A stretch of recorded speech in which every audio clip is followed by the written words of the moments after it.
వందనాలు. నేడు మనం ఆలోచించబోయే ఒక చక్కటి అంశం, దేవుని యందు భయభక్తులు అనగా ఏంటి? దేవుని యందు భయభక్తులు అనగా నేను. భయము, భక్తి, భయభక్తులు అంటున్నాం. అంటే ఈ రెండు కూడా ఒక జంట పదాలుగా మనకు కనిపిస్తుంది. జంట కవులని ఎలా అనుకుంటామో అలానే ఈ రెండు పదాలు కూడా జంట పదాలుగా మనకు కనిపిస్తుంది. అలానే తెలుగులో చాలా వరకు జంట పదాలు ఉంటాయి. ఏవి జంట పదాలు? తెలుగులో కొన్ని మనకు తెలిసి ఉంటాయి. ఎలాంటివి?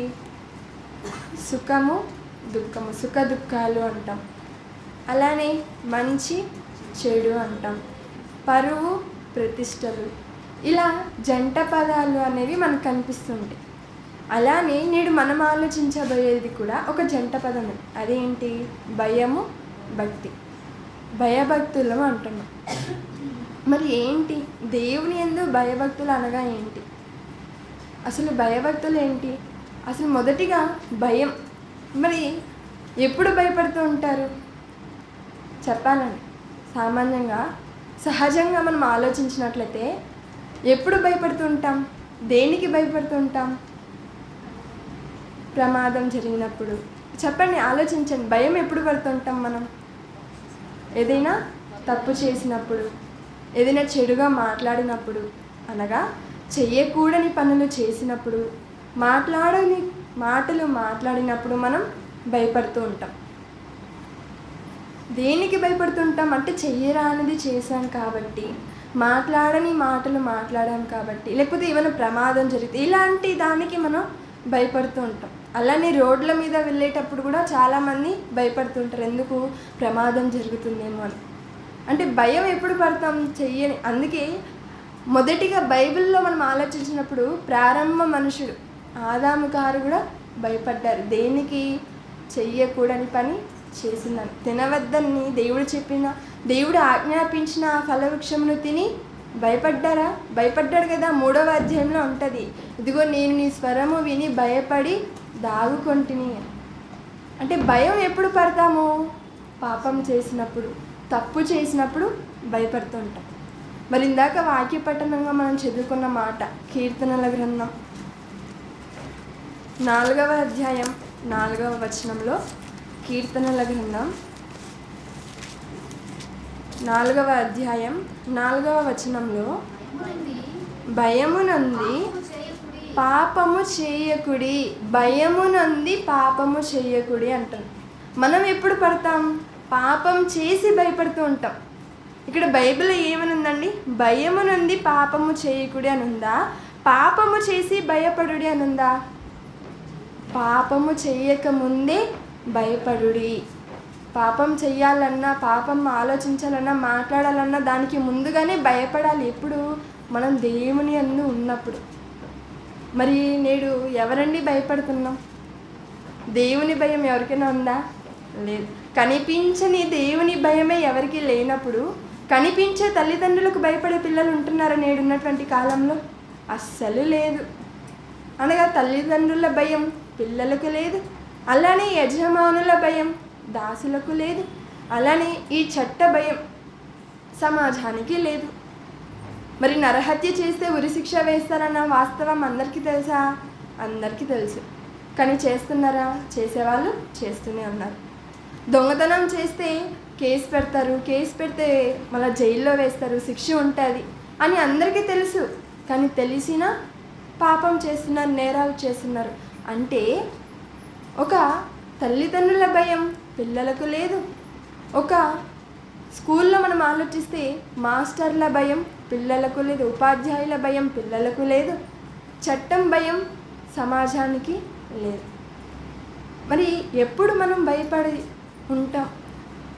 మనకు ఈ భయం ఎప్పుడు వస్తుంది అన్నప్పుడు, మనం దేవునిలో ఉన్నప్పుడు మనం భయం భక్తి కలిగి ఉంటామంట. అందరం చెప్తూ ఉంటాం, మేము దేవుని నమ్మామండి, మేము దేవుని నమ్ముకున్నామండి అని. దేవుని నమ్మడం, దేవుని నమ్ముకోవటం అది పెద్ద విషయం ఏమీ కాదు. ఎందుకు అని అంటారా? ఇప్పుడు నేను దేవుని నమ్మాను, మీరు దేవుని నమ్మారు అనగా మనుషులందరూ కూడా దేవుని నమ్మారు. మనుషులు మాత్రమే కాదు, మరి ఎవరు నమ్మారో ఒకసారి యాకోబు రాసిన పత్రిక 2వ అధ్యాయం 19వ వచనంలో, యాకోబు రాసిన పత్రిక 2వ అధ్యాయం 19వ వచనంలో, దేవుడు ఒక్కడే అని నీవు నమ్ముచున్నావు. మనం నమ్ముతున్నామా? దేవుడు ఒక్కడే, మనల్ని కన్న తండ్రి ఒక్కడే అని మనం అందరం నమ్ముతున్నాం. అలాగ నమ్మడం మంచిదే. అయితే దయ్యములను కూడా నమ్మి వణుకుచున్నవి అంట. ఇక్కడ అవి ఎక్స్ట్రా ప్రాక్టీస్ చేసిన, ఎక్స్ట్రాగా చేస్తుంది. ఏమని? వణుకుచున్నాయట. మనం కేవలం నమ్ముతున్నాం అంతే, కానీ అవి అదనపుగా ఏం చేస్తుంది? నమ్మడమే కాకుండా అవి వణుకుతున్నాయంటండి. దేవుడు అంటే దెయ్యాలకు నమ్మకం ఉందా? ఉంది. మనము దేవుని నమ్ముతున్నామా? నమ్ముతున్నాం. కానీ దేవుడు ఒక్కడే అని నమ్ముతున్న దెయ్యాలు దేవుని యందు మారు మనసు పొంది మంచిగా ఉంటున్నాయా అంటే లేదు, అవి మారు మనసు పొందవు. కానీ మనం దేవుని నమ్ముతున్నాం, మనము కూడా మారు మనసు పొందట్లేదు. అప్పుడు దెయ్యాలకి మనకి ఏం వ్యత్యాసం ఉంటుంది? అప్పుడు మనం కూడా ఎలా ఉంటామో తెలుసా? మనం కూడా పాట పాడే దెయ్యం, ఆరాధనకు వచ్చిన దెయ్యం, వాక్యం చదువుతున్న దెయ్యం. ఎందుకు? అవి నమ్ముతున్నాయి, మనము నమ్ముతున్నాం. అవి మారు మనసు పొందలేదు, మనము మారు మనసు పొందలేదు. మరి అవి మనము రెండు ఒకటే కదా. ఇప్పుడు ఇక్కడ ఏం చెప్తున్నారు? దేవుడు ఒక్కడే అని నీవు నమ్ముచున్నావు, అలాగ నమ్ముట మంచిదే, దెయ్యములు కూడా నమ్మి వణుకుచున్నవి అంటున్నారండి. దెయ్యాలు కూడా నమ్మి వణుకుతున్నాయా? వణుకుతున్నాయి. అవి మారు మనసు పొందట్లేదు, కానీ మనం మారు మనసు పొందాలి. మనకు బుద్ధి, తెలివి, జ్ఞానములు అన్నీ దేవుడు ఇచ్చారు. వాటన్నిటిని ఉపయోగించి మనం దేవుని యందు భయభక్తులు కలిగి నడుచుకోవాలా. ఇక భక్తి అనగా ఏంటి? భక్తికి బైబిల్లో నిర్వచనం. ముందుగా భయభక్తులు, దేవుని యందు భయము, భక్తి అనగా ఏంటి అన్నాం కదా. మరి దేవుడు అంటే ఏంటి? ఇంతకు మనకు తెలిసినంత వరకు దేవుడు అనగా ఏంటి? దేవునికి నిర్వచనం ఏం చెప్పింది బైబిల్? దేవుడు అనగా ఎవరు? మాట్లాడాలి అందరూ. దేవుడు అనగా ఎవరు? మనకు తెలిసి, మీకు ఏది తెలుసో అదే చెప్పండి. మీరు ఏమనుకుంటున్నారో అదే చెప్పండి. మీ దృష్టిలో దేవుడు అనగా ఎవరు? ఆత్మ. దేవుడు ఆత్మ గనుక అంటే దేవుడు అంటే ఆత్మ అని మనకు తెలుస్తుంది. అలానే దేవుడు అనగానే పాత నిబంధన గ్రంథంలో మనందరికీ దేవుడు చెప్తున్న మాట ఏంటి? నేను ఉన్నవాడను, అనువాడనై ఉన్నాను అనగా దేవుడు అంటే ఆత్మ. అంతేకాదు ఆయన ఉన్నవాడు, అంతేకాదు ఆయన మార్పు లేని వాడట, మార్పు చెందని వాడంట. మరి అలాంటి దేవుని నమ్ముకుంటున్నాం, మనం ఎలాగ మార్పు చెందిపోతున్నాం? దేవుని నమ్మాము, బాప్తిస్మము పొందామా? పొందుకున్నాము. ఏ దేవుణ్ణి అయితే మనం విశ్వసిస్తున్నామో ఆ దేవుడు మార్పు లేని దేవుడుగా ఉంటున్నప్పుడు ఆ దేవుని పేరు చెప్పి నమ్ముతున్నాం. మనం ఎందుకు మారిపోతున్నాం అంటే మనలో భక్తి లేదు, భయం లేదు. ఒకసారి భక్తికి బైబిల్లో నిర్వచనం ఏమిచ్చారో మనందరికి తెలిసిన మాట. యాకోబు రాసిన పత్రిక 1వ అధ్యాయం 27వ వచనంలో, తండ్రి అయిన దేవుని ఎదుట, ఇక్కడ చూసారా యాకోబు గారు ఎంత చక్కగా ప్రస్తావించారండి. భక్తి అనగా ఏంటని రాయొచ్చు కదా, లేదు, తండ్రి అయిన దేవుని ఎదుట అన్నారు. అంటే మనుషుల ఎదుట కూడా భక్తిగా నటిస్తున్నారా? నటిస్తారు. ఎలాగా? తెల్లని వస్త్రాలు వేసుకోవటము, లేకపోతే మోకాళ్ళు వేసి ప్రార్థన చేయటము, లేకపోతే ప్రతి ఆదివారం గుడికి వెళ్ళిపోవడము, కాషాయ వస్త్రాలను ధరించుకోవటము. వీటిని చూసి ఇదిగో ఇతను భక్తిపరుడండి, ఇతడు వారి దేవుణ్ణి నమ్మే భక్తుడండి అని ఇలా అంటుంటారు. ఎవరి ముందర? మనుషుల ముందర. కానీ దేవుని ఎదుట నిజమైన భక్తి ఏదో ఇక్కడ చెబుతూ, ఇదిగో దిక్కులేని పిల్లలను, విధవరాండ్రను వారి ఇబ్బందులు పరామర్శించుటయు, ఇహలోక మాలిన్యము తనకంటకుండా తన్ను తాను కాపాడుకొనుటే అన్నాడు. ఇహలోక మాలిన్యం అంటే ఏంటి?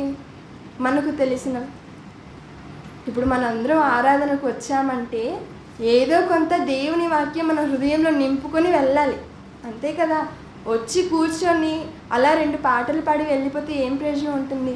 మనం అందరం వచ్చామంటే ఖాళీ మనసుతో వచ్చి దేవుని మాటలను మన హృదయం నిండా నింపుకొని మనం వెళ్ళాలి. ఇక్కడ భక్తి అనగా ఏంటో చెప్తున్నాడు. భక్తి అంటే ఏంటి? దిక్కులేని పిల్లలను, విధవరాండ్రను వారి ఇబ్బందుల పరామర్శించుట, ఇంతే కాకుండా ఇహలోక మాలిన్యం తనకంటకుండా తాను కాపాడుకున్నటే అంటున్నారు. ఇప్పుడు మీకు తెలిసినంత అనగా ఇహలోక మాలిన్యం అంటే ఏంటి? ఏవేవి అనుకుంటున్నారు? ఈ లోక మాలిన్యం అనగా మనకు కనిపించేవి చెప్తున్నా, చెప్పండి. మీకేమి తెలిసి అదే చెప్పండి. ఎక్కువగా మనకు కనిపించే ప్రధానంగా ఏంటంటే ధనాపేక్ష. అంతేనా? ఎవరికి ఉండదు ధనం మీద ఆశ? అందరికీ ఉంటుంది కదా. అందరూ ధనాపేక్షలే. కానీ చివరికి ఆ ధనాపేక్ష దేనికి మూలమో తెలుసా? బైబిల్లో చెప్పిన మాట, సమస్త విధములైన కీడులకు మూలమంట. మనం ఎంత ఎక్కువగా ధనాన్ని అపేక్షిస్తామో, ధనాన్ని ఆశిస్తామో, అంత ఎక్కువగా మనం కీడులోనికి వెళ్ళిపోతాం. మరి అలాంటి ధనం వెనుక మనం ఎందుకు పరుగుడెత్తాలి? దాన్ని ఎందుకు మనం అపేక్షించాలి? ఈ లోకంలో అన్నీ శాశ్వతంగా ఉంటున్నాయండి? లేదు. ఎంత సంపాదించినా ఏదో ఒక రోజున వదిలి వెళ్ళిపోవాలి. అంతెందుకు? మరి గత సంవత్సరం 2023లో ఫిబ్రవరి 6వ తేదీ అనుకుంటా, టర్కీలో భూకంపం వచ్చింది. ఎన్ని నిమిషాలు? ఒక 6 నిమిషాలేమో, అంతే. అది వచ్చిన సమయం తక్కువే, కొన్ని నిమిషాల పాటు. ఏం జరిగిందంటారా? మరి అందులో ఆ టర్కీ ప్రాంతంలో ఒక ధనవంతుడు ఉన్నాడు. ఆయనకి ఎన్నో అపార్ట్మెంట్లు, భవనాలు ఉన్నాయి. ఒక నెలకి కొన్ని లక్షల రూపాయలు ఆయన అకౌంట్కి పడిపోతూ ఉంటుంది. అలాంటి వ్యక్తి జీవితం నైట్ అంతా బాగుంది. ధనవంతుడు ఎలాగైతే సంతోషించి సుఖించి నిద్రపోతాడో అలానే పడకలోకి వెళ్ళాడు. రాత్రి ఏం జరిగింది? కింద ఉన్నటువంటి ఆ పలకలన్నీ ఒక్కసారిగా కదలడంతో అన్నీ కూడా పేక మేడల్లాగా రాలిపోయాయి. ఏదో ప్రమాదవశాత్తు ఆయన బ్రతికి బయటపడ్డాడు. ఇప్పుడు అక్కడ ఉన్నటువంటి దేశానికి, అక్కడ ఉన్నటువంటి అధికారులు ఏం చేశారు? ఎవరైతే అక్కడ శిథిలాల కింద చిక్కుకున్నారో వారందరినీ విడిపించి వారికి త్రాగడానికి నీరు, ఆహారము వాటిని ఇస్తున్నప్పుడు ఈ ధనవంతుడు కూడా వెళ్ళి లైన్లో నిలబడి 2 రొట్టెల కోసం అతను అల్లాడిపోతున్నాడని. అంటే ఒక ధనవంతుడు రాత్రి అతను పనుకొనక ముందు అతని స్థితి ఎలా ఉంది? ఈ భూమి మీద అతని వంటి వాడు ఎవడో లేదని అతను అనుకొని ఉండొచ్చు. ఎందుకు? అతనికి ఉన్నటువంటి ధనాన్ని బట్టి, అతనికున్న సంపాదన బట్టి. కానీ నిమిషాల పాటున అతని జీవితం అంతా కూడా తలక్రిందులు అయిపోయిందా? అయిపోయిందంట. అంతెందుకు, మనందరికి ఇప్పటికీ మన కళ్ళ ముందే ఉంది. మరి విజయవాడలో వరద ఎవరైనా ఊహించారా ఇలాంటివి జరుగుతుందని? లేదు. 100 సంవత్సరాల తర్వాత విజయవాడకి అలాంటి పరిస్థితి వచ్చిందంట. ఎవరు కూడా ఊహించలేదు. మరి అందులో ఎవరు లేరా ధనవంతులు? ఉన్నారు. ఎంతోమంది సాఫ్ట్వేర్ ఇంజనీర్స్ అందరూ ఉంటారు. ఒక నెలకు 1,00,000 రూపాయలు సంపాదించే వారు కూడా ఉండిండొచ్చు. కానీ వారికి కూడా ఇప్పుడు కరెంటు లేక, తినడానికి తిండి లేక, తాగడానికి మంచినీరు లేక, కట్టుకోవడానికి బట్టలు లేక నిస్సహాయ స్థితిలో వారు ఉంటున్నారు. ఎవరు మాకు సహాయం చేస్తారా అని. అంటే మనం ఈ లోకంలో ఎన్ని సంపాదించుకున్నా ఒక నిమిషంలో అన్నిటిని కూడా మనం పోగొట్టుకునేస్తామా?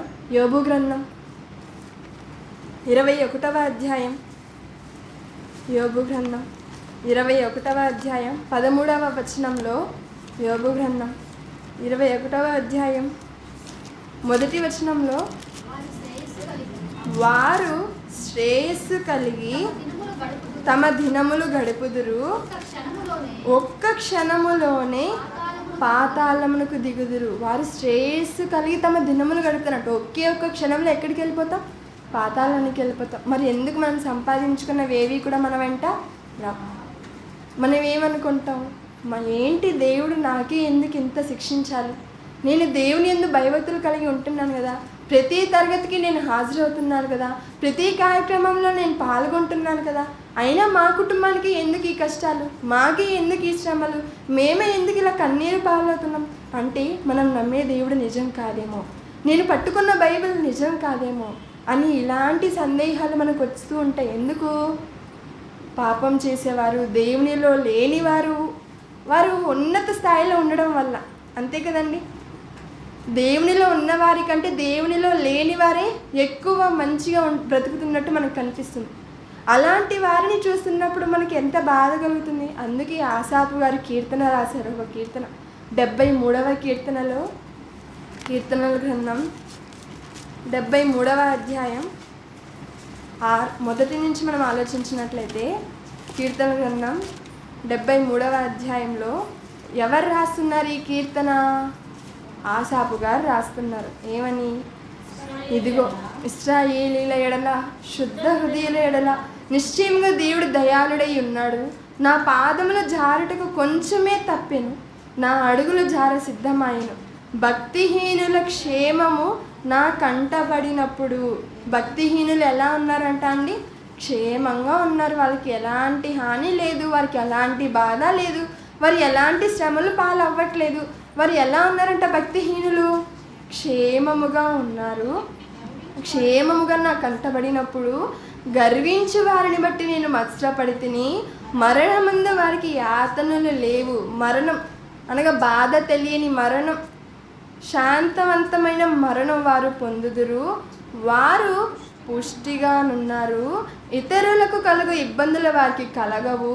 ఇతరులకు పుట్టున్నట్లు వారికి తెగుళ్ళు పుట్టదు.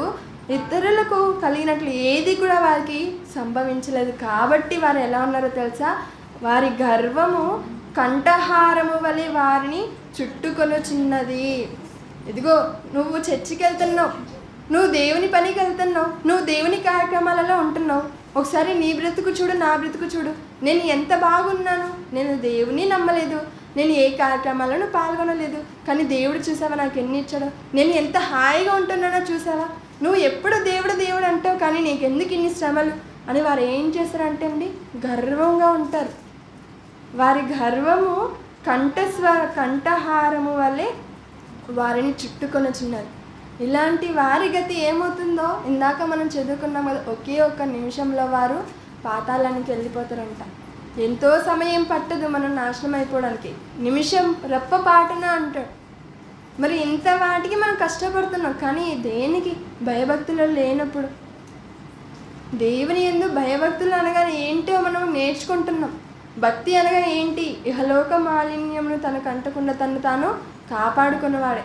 భయము అంటే దేవుని ఎడల మనం భయం కలిగినప్పుడు, భయము ఉన్నప్పుడు పాపము చెయ్యము, అంతే కదా. భయము నుండి పాపము చేయకుడి అన్నారు. భయము ఉంటే మనం పాపం చెయ్యమా? చెయ్యము. మనం ఈ లోక మాలిన్యాన్ని అంటించుకొనకుండా బ్రతికితే మనం భక్తులుగా బ్రతుకుతామని. ఒకసారి ప్రసంగి గ్రంథం, ఇలా వీరు విర్రవీగుచున్నారు కదా, గర్వపడుతున్నారు కదా, ఏంటి దేవా మరి మేము ఎంతో నీలో ఉంటున్నాము, మాకెందుకు ఇలా అని ఇలా బాధపడుతున్నారా? అయితే వారందరికీ కూడా దేవుడు చెబుతున్న మాట ప్రసంగి గ్రంథం 8వ అధ్యాయం 11వ వచనంలో, 8వ అధ్యాయం 11వ వచనంలో అసలు బైబిల్ గురించి మనం ఆలోచించామనుకోండి, ఎంతో హృదయానికి హత్తుకునేలా అనిపిస్తుంది. ఎందుకు? ఇప్పుడు దేవుడు మనకి ఇలాంటి మాటలు వ్రాయించుకోకుండా ఉంటే, దేవుని మాటలు మనకు తెలియకుండా ఉంటే, ఎంతమంది మనలో ఆత్మహత్య చేసుకొని చనిపోయి మన ఫోటోలు గోడలకు వచ్చేసి ఉంటాయి. కానీ మనం నేటికి సజీవులుగా ఉంటున్నామంటే దేవుని వాక్యమే కారణం. ఎంతో ఓదార్పును, నెమ్మదిని మనకు ఇస్తుంది. అందుకే ఇక్కడ చెప్తున్నాను, ఇప్పుడు మనం దేవుణ్ణి అడిగామనుకోండి, మరి ఏంటి మేము భక్తిగా బ్రతుకుతున్నాం, మాకు ఇన్ని సంభవిస్తున్నాయి, భక్తిహీనులు అంతా దర్జాగా బ్రతుకుతున్నారు అని దేవుణ్ణి అడిగితే ఆయన చెప్తున్నాడు ఏమని? దుష్క్రియకు తగిన శిక్ష శీఘ్రముగా కలగపోవుట చూచి మనుషులు భయము విడిచి హృదయపూర్వకముగా దుష్క్రియలు చేయుదురు. వారు చేసిన దుష్క్రియకు ఇంకా శిక్ష రాలేదనుకుంటున్నారా? ఇప్పుడు మోసం చేశాడు అనుకోండి, మొదటిసారి మోసం చేస్తాడు, దానికి తగిన శిక్ష రాలేదు. రెండవసారి కూడా మోసమే చేస్తాడు. మొదటిసారి దొంగతనం చేస్తాడు, పట్టుబడలేదు. రెండవసారి దొంగతనం చేస్తాడు, మూడవసారి దొంగతనం చేస్తాడు. ఇలా వారు చేస్తున్న దుష్క్రియకు తగిన శిక్ష వారికి కలగపోవుట, శీఘ్రంగా కలగకపోవుట చూచి మనుషులు భయము విడిచి హృదయపూర్వకముగా దుష్క్రియలు చేయుదురు. పాపాత్ములు 100 మారులు దుష్కార్యము చేసి దీర్ఘాయుమంతులైనను దేవుని యందు భయభక్తులు కలిగి ఆయన సన్నిధిని భయపడువారు క్షేమముగా నుందురా. నీవు ఆయన సన్నిధిని భయపడేవారు ఎలా ఉంటారంట అండి? క్షేమముగా ఉంటారు. మరి దుష్క్రియలు చేసిన వారికి క్షేమం ఉంటుందా? ఉండదు. ఎలాగంటారా? ఇప్పుడు ఒక నోవాహు గారి గురించి మనం ఆలోచించామనుకోండి, మరి ఆయన కాలంలో ఆయన ఓడను నిర్మాణం చేసినప్పుడు దేవుని మాట ప్రకారం ఆయన దేవుడు చెప్పిన మాట ప్రకారం ఓడను నిర్మించుకుంటూ సువార్త చెబుతున్న కాలంలో ఎవరైనా విన్నారా? లేదు. ఇంకా హేళన చేశారు. ఏంటి, జలప్రలయం వస్తుందా, మనందరినీ ముంచేస్తుందా, ఇదిగో ఇతను పిచ్చి పట్టింది అని నోవాహుని హేళన చేశారు. కానీ వారు చేసిన దుష్క్రియకు తగిన శిక్ష వచ్చినప్పుడు ఏం జరిగింది? కేవలం నోవాహు గారి కుటుంబం మాత్రమే క్షేమంగా ఉన్నదా? ఉన్నింది. అలానే ఒక లోతు గారి కాలం మనం ఆలోచిస్తే సొదొమ గొమొర పట్టణాలు నాశనం చేయాలనుకున్నప్పుడు అక్కడ ఉన్నటువంటి వారు ఎవరు కూడా దేవుని నమ్మలేదు. ఎవరు కూడా దేవుని యందు భయభక్తులు కలిగి జీవించలేదు. లోతు దేవుని యందు భయభక్తులు కలిగి ఉన్నాడు కాబట్టి అతను క్షేమంగా ఉన్నాడు. అంటే ఈ మాటలను బట్టి మనకి ఏం అర్థమవుతుంది? ఆయన సన్నిధిని భయపడువారు క్షేమముగా నుందురనియు, భక్తిహీనులు దేవుని సన్నిధిని భయపడరు గనుక వారికి క్షేమము కలుగదనియు, వారు నీడ వంటి దీర్ఘాయువును పొందకపోదురని నేను ఎరుగుదును. చూసారండి, ఈ మాటలను బట్టి మనం అర్థం చేసుకోవాలంటే ఎవరు ఎలా ఉన్నా మనం మాత్రం ఎలా ఉండాలి? దేవుని యందు భయం కలిగిన వారుగా ఉండాలి. దేవుని యందు భయం కలిగి ఉన్నప్పుడు మనం పాపం చేయము. అలా మనం ఉంటున్నప్పుడు దేవుడు మనలను మన కుటుంబాలను క్షేమంగా ఆయన ఉంచుతాడు, చూసుకుంటాడు. ఇక ఒక వ్యక్తి భయభక్తులు కలిగి ఉన్నాడని మనం ఎలా తెలుసుకోగలం? ఒక వ్యక్తి భయభక్తులు కలిగి బ్రతుకుతున్నాడు అని మనం ఎలా తెలుసుకోగలం? సామెతల గ్రంథం 8వ అధ్యాయం 13వ వచనం. సామెతల గ్రంథం 8వ అధ్యాయం 13వ వచనంలో యెహోవా యందు భయభక్తులు కలిగి ఉండుట చెడుతనమును అసహ్యించుకొనుటయే. ఇక్కడ దేవుని యందు భయభక్తులు కలిగి ఉండుట అనగా ఏంటో తెలుసా? చెడుతనమును అసహ్యించుకొనుటయే, గర్వము, అహంకారము, దుర్మార్గత, కుటిలమైన మాటలు నాకు అసహ్యములు. దేవుని యందు భయభక్తులు కలిగి ఉంటే మనం వీటన్నిటిని కూడా అసహ్యించుకుంటామంట అండి. ఏంటేంటివి? ఇదిగో చెడుతనాన్ని, గర్వాన్ని, అహంకారాన్ని, కుటిలమైన మాటలు, అక్కడి మాటలు ఇక్కడ, ఇక్కడి మాటలు అక్కడ, ఒకరి గురించి చెడుగా, ఒక వ్యక్తి లేనప్పుడు వారి గురించి, ఇలాంటి కుటిలమైన మాటలు అన్నిటి కూడా మనము అసహ్యించుకుంటాం. ఎప్పుడు? దేవుని యందు భయభక్తులు కలిగి ఉన్నప్పుడు. మరి దేవుని యందు భయభక్తులు కలిగి ఉంటే వచ్చే మేలేంటి? దేవుని యందు భయభక్తులు కలిగి ఉండాలండి. దేవుని యందు భయభక్తులు కలిగి ఉంటే ఏదో వీటన్నిటిని కూడా మనం అసహించుకుంటామని చెప్పారు, మంచిదే. అయితే దేవుని యందు భయభక్తులు కలిగి ఉంటే మనకు వచ్చే మేలేంటి? ఒకసారి బైబిల్ నందు సామెతల గ్రంథం 1వ అధ్యాయం 7వ వచనంలో, సామెతల గ్రంథం 1వ అధ్యాయం 7వ వచనంలో దేవుని యందు భయభక్తులు కలిగి ఉంటే మనకు వచ్చే మేలులు చెప్తున్నాడండి. ఏంటవి? యెహోవా యందు భయభక్తులు కలిగి ఉండుట తెలివికి మూలము. దేనికి మూలం అంట అండి? తెలివి. దేవుని యందు భయభక్తులు కలిగి ఉంటే దేవుడు మనకు తెలివిని అనుగ్రహిస్తాడంట. తెలివిని మాత్రమే కాదు, 2వ అధ్యాయం 5వ వచనంలో, 2వ అధ్యాయం 5వ వచనంలో, యెహోవా యందు భయభక్తులు కలిగి ఉండుట ఎట్టిదో నీవు గ్రహించదవు. నీవు అలాగ భయభక్తులు కలిగి ఉంటే నీకు విజ్ఞానము లభిస్తుంది అంటున్నారు. అంటే దేవుని యందు భయభక్తులు కలిగి ఉంటే మనకు తెలివిని అనుగ్రహిస్తారట, అలానే విజ్ఞానాన్ని మనకు ప్రసాదిస్తారంట. వీటితో పాటు దేవుడు మనకి ఇస్తానని ప్రమాణం చేసిన మాట 22వ అధ్యాయం, ఇది సామెతల గ్రంథం 22వ అధ్యాయం 4వ వచనం. సామెతల 22వ అధ్యాయం 4వ వచనంలో, యెహోవా యందు భయభక్తులు కలిగి ఉండుట వినయమునకు ప్రతిఫలము. వినయం అంటే ఏంటండి? పెద్దలకు లోబడి, వినయ విధేయత అంటుంటాం కదా. మరి వినయం కలిగి ఉండుట వాటికి వచ్చే ప్రతిఫలం ఏంటంటే ఐశ్వర్యమును, ఘనతయు, జీవమును దాని వలన కలుగును. దేవుని యందు భయభక్తులు కలిగి ఉంటే మనకు ఏమి వస్తాయి, ఏమి లభిస్తుంది అంటారా? ఇదిగో తెలివి దేవుడు ఇస్తాడు, విజ్ఞానం దేవుడు ఇస్తాడు. ఈ లోకంలో జీవించడానికి ఏముంటే చాలంట అండి? తెలివితేటలు ఉంటే చాలంట. ఎలాగైనా ఎలాంటి వారైనా బ్రతికేస్తారంట.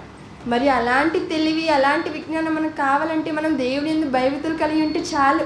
దేవుడు ఆటోమేటిక్గా వాటిని మనకు అనుగ్రహిస్తాడు. అంతేకాదు ఐశ్వర్యాన్ని అనుగ్రహిస్తాడు, ఘనతను, మనము వెళ్ళి మనం అంతటికి మనం తెచ్చుకునే అవసరం లేదు. మనకు ఘనత దేవుని యందు భయభక్తులు కలిగి ఉంటే ఆయన మనకు ఘనతనిస్తాడు. అలానే జీవాన్ని కూడా మనకు ఇస్తాడంట. మరి ఇంత తెలుసుకుందాం. ఒక్కసారిగా మనం ఆలోచించినట్లయితే ఇప్పుడు బైబిల్ మొత్తం 3 కాలాలుగా మనం విభాగించి చదువుకోవచ్చు. మరి ఏంటవి? మొదటిది పితరుల కాలం, రెండవది ధర్మశాస్త్ర కాలం, మూడవది క్రొత్త నిబంధన కాలం. బైబిల్ అంతా కూడా మనకు 3 కాలాలలో కనిపిస్తుంది. మొదటిది పితరుల కాలం, రెండవది ధర్మశాస్త్ర కాలం, మూడవది క్రొత్త నిబంధన కాలం. మరి మనకు ఎవరెవరు కనిపిస్తారు? ఇక్కడి నుంచి మనం జాగ్రత్తగా ఆలోచించుకున్నట్లయితే కొద్ది నిమిషంలో ముగిచ్చేస్తాను. మరి 3 కాలాలు అంటున్నాం. మరి మొదటిగా కనిపించే కాలం ఏంటి? పితరుల కాలం. ఈ పితరుల కాలంలో మనకు ఎవరు కనిపిస్తారు? మీరే చెప్పాలి. పితరుల కాలంలో ఎవరు కనిపిస్తారు? అబ్రహాం. ప్రారంభం నుంచి మనం ఆలోచిద్దాం. ఆదాము. ఇంకా చెప్పండి, ఎవరెవరు పితరులు? అబ్రహాము, నోవాహు గారు, అబ్రహాము గారు, ఇస్సాకు గారు, యాకోబు గారు, ఆ తర్వాత యోబు గారు, యోసేపు గారు, ఇంకా మోషే గారు పితరుల కాలానికి లాస్ట్లోనూ ఉంటారు. అలానే ధర్మశాస్త్ర కాలానికి మొదట్లోనూ ఉంటారు. అంటే ఆయన రెండిటికి సంబంధించిన వ్యక్తి. పర్లేదు. ఇప్పుడు పితరుల కాలంలో ఎవరెవరు ఉన్నారో మనం చూసుకున్నాం. ఇక ధర్మశాస్త్ర కాలానికి వచ్చామనుకోండి. ధర్మశాస్త్ర కాలంలో మనకి ఎవరెవరు కనిపిస్తారు? ఒక యెహోషువ గారు. అనగా ఆర్డర్ వైజ్గా వద్దాం. మొదటిగా మనకు కనిపించేది ఎవరు?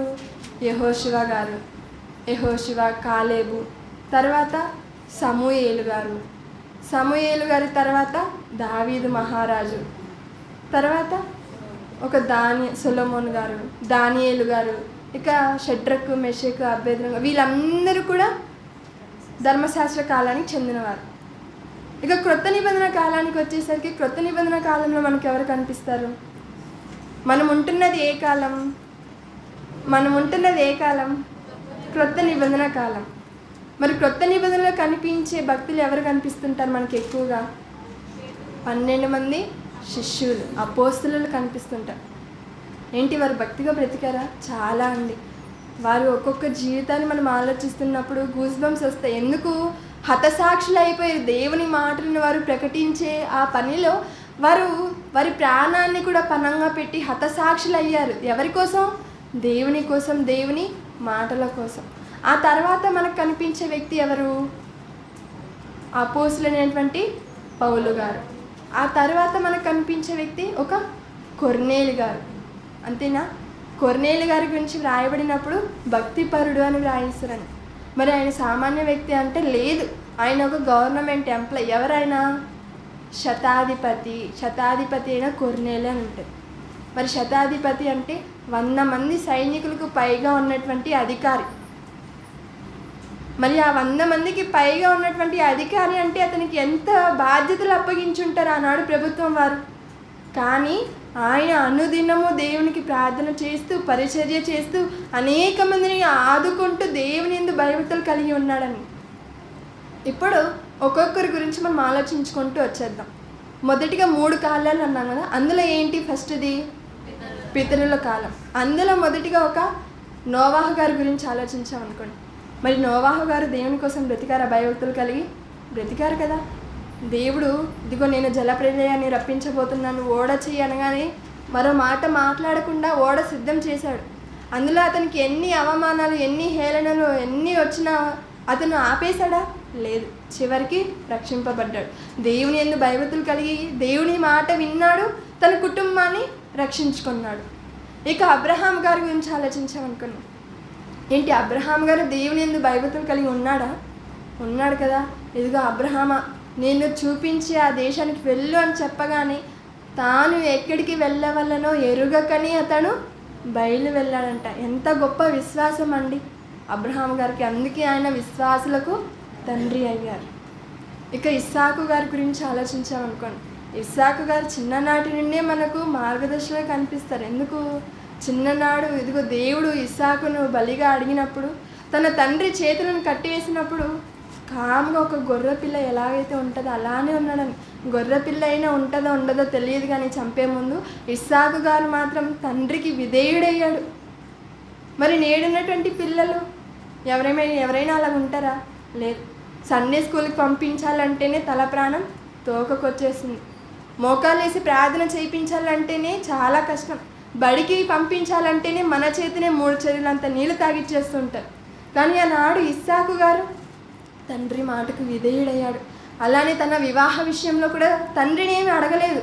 తండ్రి తన బాధ్యతగా ఇదిగో నా కుమారుడికి వయసు వచ్చింది, ఆయనకు వివాహం జరిగించాలి, స్త్రీ కావాలి, ఇదిగో ఇక్కడ ఉన్నటువంటి ఎవరు కూడా వద్దు, షారా ఉన్నటువంటి ప్రాంతంలో నుంచే కావాలి అని వెళ్ళి ఆమెను పిలిపించడం జరుగుతుంది. అలా ఆమె అసలు ఎవరిని చేసుకుంటుందో కూడా తెలియకనే ఆమె వచ్చింది.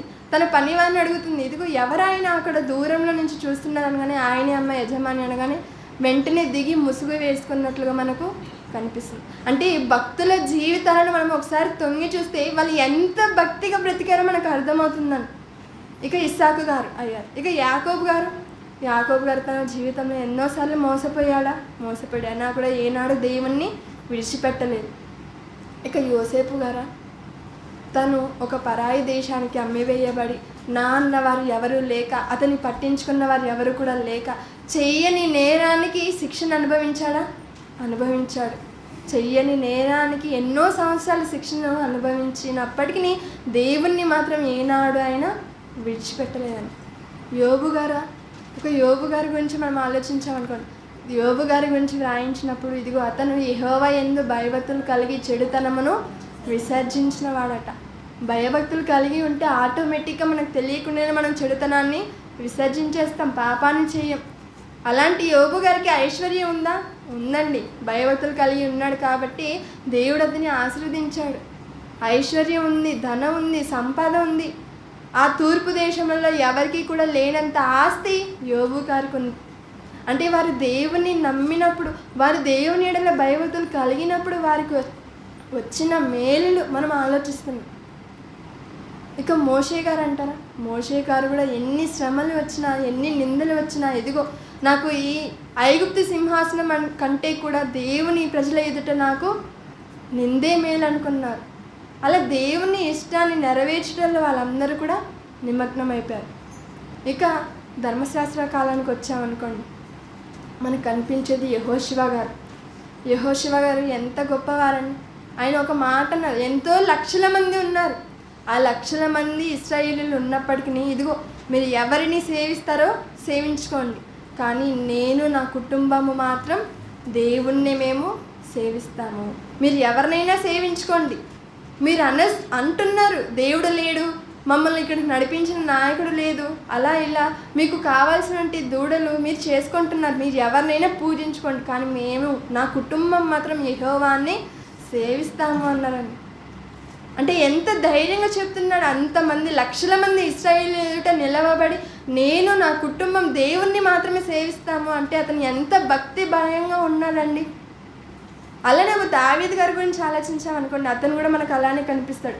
మరి ఆ ఫిలిస్తీయుడైనటువంటి గొల్యాతుతో యుద్ధం జరుగుతున్నప్పుడు ఫిలిస్తీయులు ఎంతమంది ఉన్నారు? చాలామంది ఉన్నారు. గొల్యాతు చాలా పెద్ద ఆజానుబాడుగా ఉన్నాడు, దావీదేమో చిన్నవాడు. అతను వేసుకున్న దుస్తులకి, దావీదు వేసుకున్న దుస్తులకి, అతను పట్టుకున్నటువంటి ఆయుధాలకి, దావీదు తీసుకున్న ఆయుధానికి ఏమైనా సంబంధాలు ఉన్నాయా? లేవు. అయినా కూడా దావీదు ఒకే ఒక మాట అన్నాడు, ఇదిగో యుద్ధం యెహోవాదే. అంటే దేవుడు మనతో ఉంటే ఏదైనా సాధించగలమా? ఏదైనా సాధిస్తామండి. దేవుడు మనతో ఉన్నాడా లేదా అని మనం చూసుకోవాలి. దేవుడు మనతో ఉండే ప్రయత్నం చేయాలి. మనం దేవునిలో ఉండడానికి, దేవుడు మనతో ఉండడానికే ప్రయత్నించాలి. కానీ ఎవరో మనతో ఉండట్లేదని, ఎవరూ మనతో లేరని, లేని వారు మన కోసం రావాలని, వారిని మన జీవితాలను తెచ్చుకోవాలని మనం ప్రయత్నించకూడదు.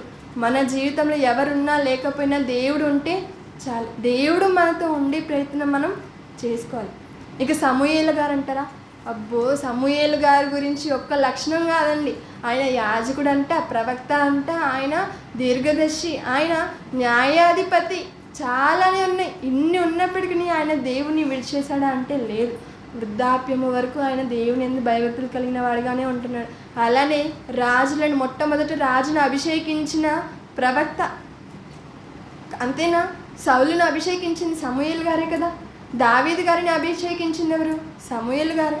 మరి ఇన్ని ఉన్నప్పటికీ ఆయన ఏనాడు కూడా దేవుణ్ణి విడిచిపెట్టలేదు. చివరి వరకు కూడా దేవుని హత్తుకొనే ఉన్నాడని. ఇక సమూయేలు గారి తర్వాత మనకు కనిపించేది ఒక దానియేలు గారు. మరి ఆనాడున్నటువంటి రాజు నెబుకద్నెజరు ఇదిగో అక్కడ దానియేలు మీద కుట్ర పన్ని ఇదిగో ఎవరి దేవుళ్ళను మీరు సేవించకూడదని ఆజ్ఞ ఉన్నప్పటికీ ఎవరు ఏం చేసినా ఎవరు ఏమన్నా సింహపు బోనులో వేస్తామని తెలిసినా కూడా ఆయన ఏం చేశాడు? ప్రార్థించటం మాత్రం ఆపలేదు. వెళ్ళాడు, కిటికీలను యెరూషలేము తట్టున కిటికీలను తెరిచాడు, మోకాళ్ళు వేశాడు, ప్రార్థన చేశాడు. తెలీదా ప్రార్థన చేస్తే సింహపు గుహలో వేస్తారని? తెలుసు. అయినా కూడా చేశారంటే ఏంటండి అతనికి ఉన్న భక్తి, అతనికి ఉన్నటువంటి భయం, దేవుని ఎడల ఉన్నటువంటి భక్తి భయం ఏంటి? అలానే ఒక షడ్రకు మెషక్ అబేద్నెగో వారి గురించి మనం ఆలోచిస్తున్నప్పుడు ఇదిగో రాజు చేసిన ప్రతిమకి నమస్కరించాలి, ఎవరికి నమస్కరించదు అన్నప్పుడు వారు నమస్కరించని వారిని అగ్నిగుండంలో పడవేస్తారని తెలిసినా వారు నమస్కరించలేదు. ఒక దండమే కదా, పెట్టేస్తే అయిపోతుంది. కానీ వారు నమస్కరించలేదు. ఆ అగ్నిగుండాన్ని 7 అంతలు వేడి చేశారు. వీరి ముగ్గురిని అందులోకి విసిరేసిన వారు కాలిపోయారమ్మ, కానీ వీరు మాత్రం కాలిపోలేదు. కనీసం ఆ అగ్గి వాసన కూడా వారి దుస్తులకు రాలేదని వ్రాయబడింది. అంటే దేవుని అందులో భయం భక్తి ఇంతగా ఉన్నారండి. భక్తిగా ఉంటే ఇంత మేలు జరిగిందా? అవునండి. మనం అనుకోవచ్చు ఏది కలగలేదే, ఇదిగో వారు బాగున్నారు. చాలామంది చెప్తుంటారు కదా, మంచివారని చనిపోతున్నారు, వీడేంట్రా వీడు ఇన్ని తప్పులు చేశాడు, ఇన్ని నేరాలు చేశాడు, దేవుడు ఏమైనా వీడిని మర్చిపోయాడా, మరణం ఏమైనా మర్చిపోయిందా వీడిని చంపేయడం అనుకుంటుంటా. కానీ వారు చేసిన దుష్క్రియకు శిక్ష వెంటనే రాకపోవచ్చు, కానీ వచ్చినప్పుడు వారికి క్షేమం అనేది ఉండదు. దేవుని యందు భయభక్తులు కలిగి ఉన్న వారికే మేలులు వస్తుంది. మరి దేవుని యందు భయం అంటే ఏంటి? దేవుని యందు భయం భక్తిగా ఉంటే మనకు వచ్చే లాభాలు ఏంటంటారా? భయం కలిగి ఉన్నామనుకోండి పాపానికి మనం దూరంగా ఉంటాం. భక్తిగా ఉన్నామనుకోండి ఇహలోక మాలిన్యాన్ని మనం అంటించుకొనకుండా ఉంటాం. ఇలా భయము భక్తి కలిగి ఉన్నప్పుడు మనకు దేవుడు తెలివిని అనుగ్రహిస్తాడంట, విజ్ఞానాన్ని అనుగ్రహిస్తాడంట, ఐశ్వర్యమును, జీవమును, ఇక అనేక వాటిని దేవుడు మనకు అనుగ్రహిస్తాడంట. అంతేకాదు భయభక్తులు కలిగి ఉన్నప్పుడు దేవుడు మనలను ఏనాడు కూడా విడిచిపెట్టడు, ఘనతను కూడా ఇస్తాడంటాడు. అంటే మనం ఈ ప్రపంచంలో అందరికంటే గొప్పవారిగా అవ్వాలంటే గిన్నీస్ బుక్లో పేర్లు ఎక్కించుకోవడానికి చాలామంది కష్టపడుతుంటారు, ఎన్నో శ్రమ పడుతుంటారు. ఈ ప్రపంచంలో ఉన్నవారు నన్ను గుర్తించాలి అని ఎన్నో త్యాగాలు, ఎన్నో సాహసాలు చేస్తూ ఉంటారు. కానీ వాస్తవానికి ఈ ప్రపంచంలో అందరికంటే మనం గొప్పవారిగా అవ్వాలనుకుంటున్నామా? దేవుని యందు భయం భక్తి కలిగి ఉంటే చాలు, మనము అందరికంటే గొప్పవారిగా ఉంటామని తెలియజేస్తూ నేను ఆ మాటలను ముగిస్తున్నాను.